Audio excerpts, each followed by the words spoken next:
Mamlakatimizda so'nggi yillarda onalar va bolalar salomatligini muhofaza qilish hamda aholining reproduktiv salomatligini yanada mustahkamlash borasida keng qamrovli tadbirlar amalga oshirilmoqda. Shu maqsadda hududlardagi oilaviy poliklinikalarda ona va bola salomatligi oyligi doirasida turli profilaktik va tibbiy tadbirlar o'tkazilyapti.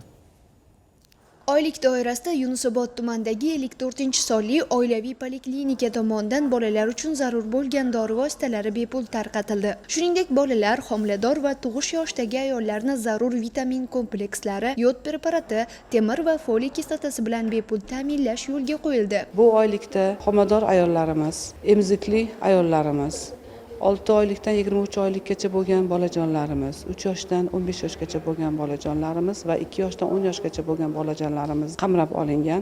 Bunda yod preparatlari, mikronukleident bolalarimizni oziqlanishi uchun preparatlar bilan ta'minlanishi nazarda tutilgan bo'lib, o'z vaqtida ularda qanaqa ichishi, qanaqa oziqlanishi hamda o'sishiga yaxshi ta'sir ko'rsatadigan preparatlar tarqatiladi. Mazkur profilaktika oyligi kam ta'minlangan va ijtimoiy himoyaga muhtoj oilalarni qo'llab-quvvatlashga ham bevosita xizmat qildi. Tibbiyot xodimlari tomonidan bolalarning salomatligi ko'rikdan o'tkazilib, ularga kerakli dori-darmonlar tavsiya etildi hamda bepul yetkazib berildi. Xonadonlarda ba'zi bir oilalar poliklinikamizga chiqisha olmaydi, yosh bolali onalar bor, hozir emizikli ayollarga, homiladorlarga uyligiga borib dori-darmonlar berilyapti.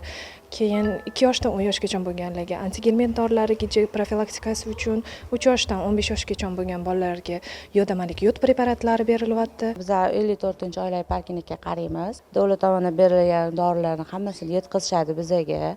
Bundan juda ham mamnunmiz, minnatdormiz. Bolalarimga o'z vaqtida har doim qarashadi, chaqirishadi. Xabar ham olib turishadi. Rahmat. Bundan tashqari ota-onalarga bola parvarishi, to'g'ri ovqatlanish va kasalliklarning oldini olish bo'yicha tushuntirish ishlari olib borildi. Ushbu tadbir bolalar salomatligini yaxshilash va aholining tibbiy madaniyatini oshirishda muhim ahamiyat kasb etadi. Dinora Rahimova, Asror Ibrohimov, yoshlar.